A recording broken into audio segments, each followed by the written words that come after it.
Na aula de hoje nós falaremos sobre a produção literária do século XVII e da produção literária no Brasil. Hoje falaremos do barroco em nossas terras. Assim como nós já vimos em outras aulas, as manifestações literárias são didaticamente divididas em grandes eras, e essas eras, logo em seguida, são divididas em movimentos menores, chamados estilos de época, movimentos ou escolas literárias. A literatura brasileira também apresenta essa divisão. Apresenta duas grandes eras. Vejamos quais são essas eras da literatura brasileira. A era colonial tem início com a chegada dos primeiros portugueses, lá por volta de 1500, e se estende até 1808, quando a família real chega ao Rio de Janeiro. A era nacional tem início em 1836, quando nós temos aí a entrada no cenário do movimento romântico, e se estende até os dias atuais. Esse período de transição entre 1808 e 1836 é chamado com esse mesmo nome, período de transição, e corresponde ao quê? Corresponde ao período do processo lá da luta pela independência política de Portugal. Vejamos agora como se divide essa era colonial. Passemos aos estilos dessa era colonial. Nós temos o quientismo, que tem início lá por volta de 1500, século XVI, o barroco, que tem início no século XVII e se estende até o século XVIII, e o arcadismo, que tem início no século XVIII e se estende até meados do século XIX. Como vimos na aula passada, os textos produzidos no Brasil por volta de 1500 não podem ser considerados manifestações realmente literárias. Eles se aproximam mais de textos históricos e correspondem aos textos que os portugueses escreviam sobre os relatos das viagens, sobre o que encontraram aqui em terras brasileiras. Ou então eram textos produzidos pelos jesuítas, mas voltados para a catequese. Toda essa produção é chamada de quinhentismo brasileiro. Não há um consenso quanto à primeira manifestação genuinamente brasileira.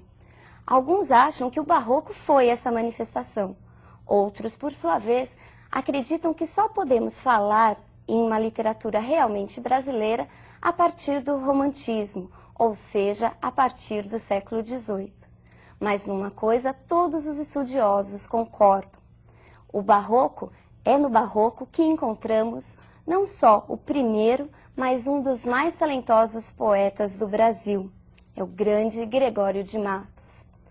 O movimento barroco no Brasil tem início em 1601, com a publicação do poema Prosopopeia de Bento Teixeira.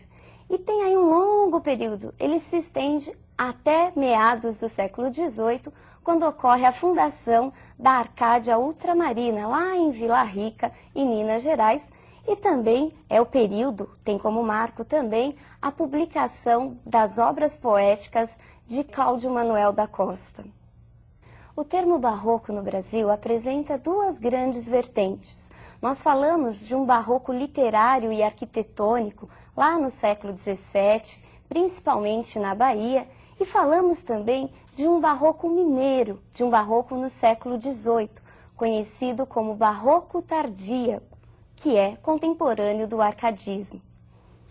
Vejamos agora uma imagem para que nós tenhamos a ideia do que acontecia no Brasil em termos históricos. Nessa imagem, nós vemos uma fazenda produtora de cana-de-açúcar. As manifestações brasileiras deste período refletem a visão de mundo e a estrutura de um país colônia, marcado pelo ciclo econômico açucareiro. As poucas atividades culturais concentravam-se em Salvador, na Bahia, ou em Recife, em Pernambuco. O barroco brasileiro foi muito influenciado pelo barroco europeu. E você se lembra o que foi mesmo o barroco?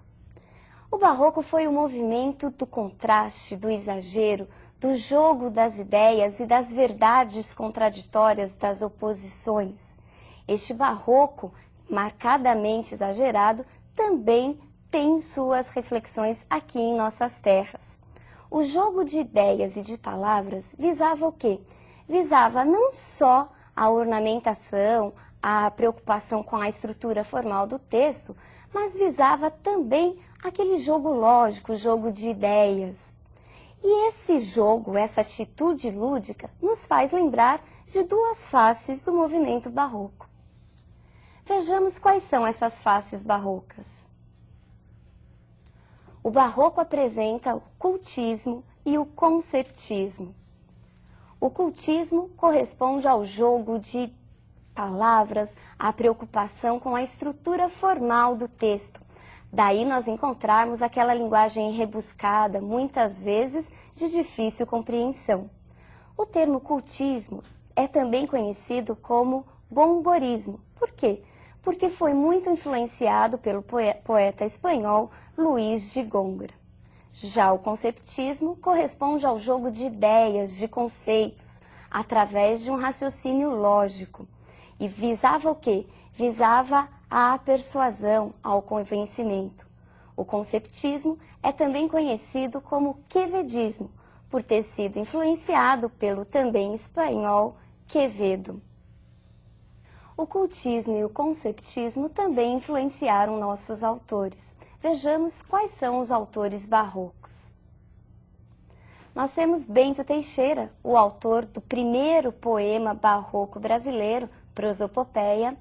Temos Padre Antônio Vieira, que escreveu tanto no Brasil quanto em Portugal. E temos a grande figura de Gregório de Matos. Bento Teixeira destaca-se principalmente por ter sido o primeiro, por ter sido o autor do poema Prosopopeia. Mas esse poema não foi muito reconhecido nessa época colonial. Ele assemelha-se muito aos Lusíadas de Camões, é uma espécie de imitação, o que era muito comum no período. Ele também é escrito em versos decassílabos e apresenta oitavas. Já o Padre Antônio Vieira, como vimos, ele, embora escrevendo no Brasil, apresentava ainda a visão do branco do colonizador europeu. A grande figura realmente é Gregório de Matos. Vejamos então a imagem desse nosso grande autor barroco. Gregório de Matos, filho de uma família abastada, nasceu na Bahia, mas foi para Portugal, onde se diplomou em Direito. De volta ao Brasil, firma-se como o primeiro poeta brasileiro. Assim como outros poetas, Gregório de Matos teve uma vida atribulada e polêmica, marcada por grandes atribulações e conflitos com pessoas importantes da época. Graças à sua linguagem maliciosa, ferina e muitas vezes direta, Gregório de Matos recebeu o apelido de Boca do Inferno. Quanto à autenticidade de sua obra, pouco se sabe. Por quê? Porque Gregório de Matos não publicou nada em vida. Ele não deixou nenhum texto autografado, nenhum texto escrito de próprio punho.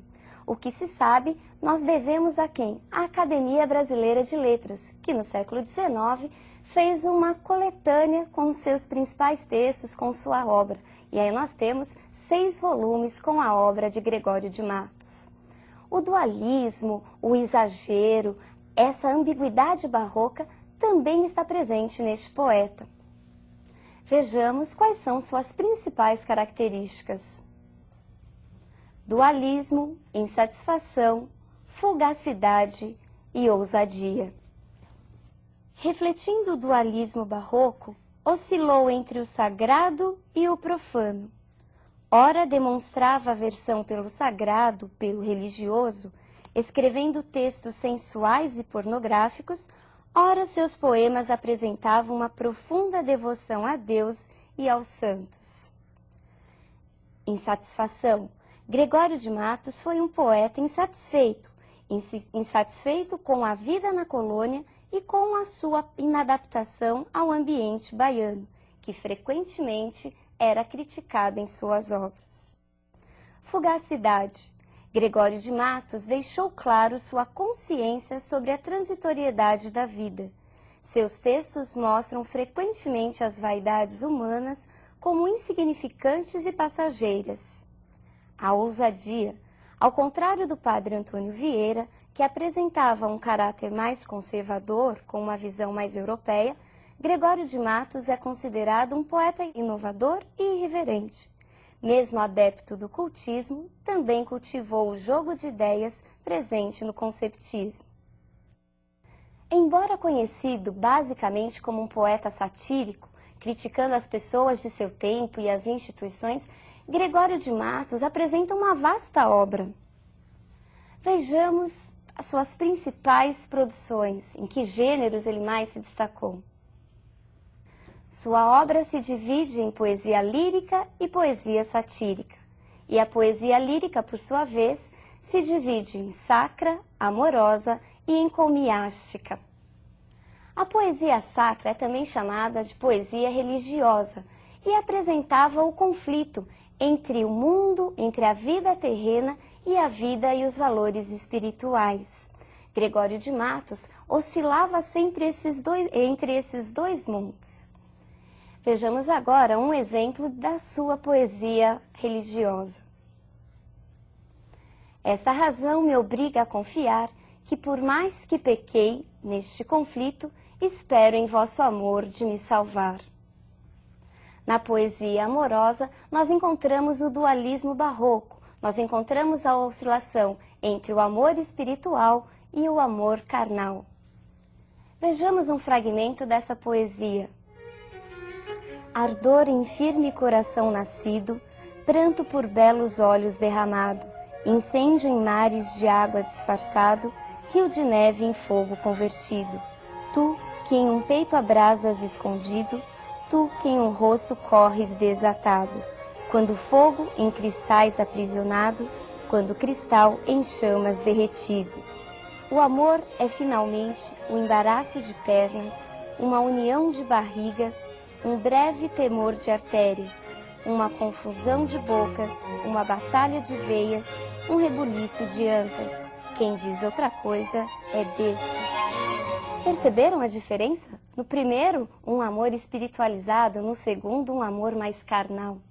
Gregório de Matos também escreveu a poesia encomiástica, ou seja, aquela poesia destinada à bajulação das pessoas importantes de seu tempo.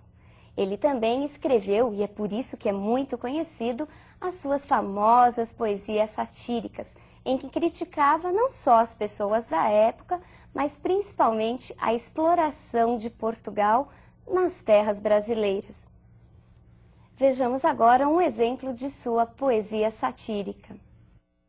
Que os brasileiros são bestas e estão sempre a trabalhar, toda a vida por manter maganos de Portugal. Maganos aí são quem? São as pessoas, os próprios portugueses que estavam lá para enganar, para explorar a nossa terra, para explorar o Brasil. Bom, pessoal, falar em barroco brasileiro é falar neste grande personagem, é falar em Gregório de Matos, conhecido por muitos como Boca do Inferno. Por hoje é só e até a nossa próxima aula.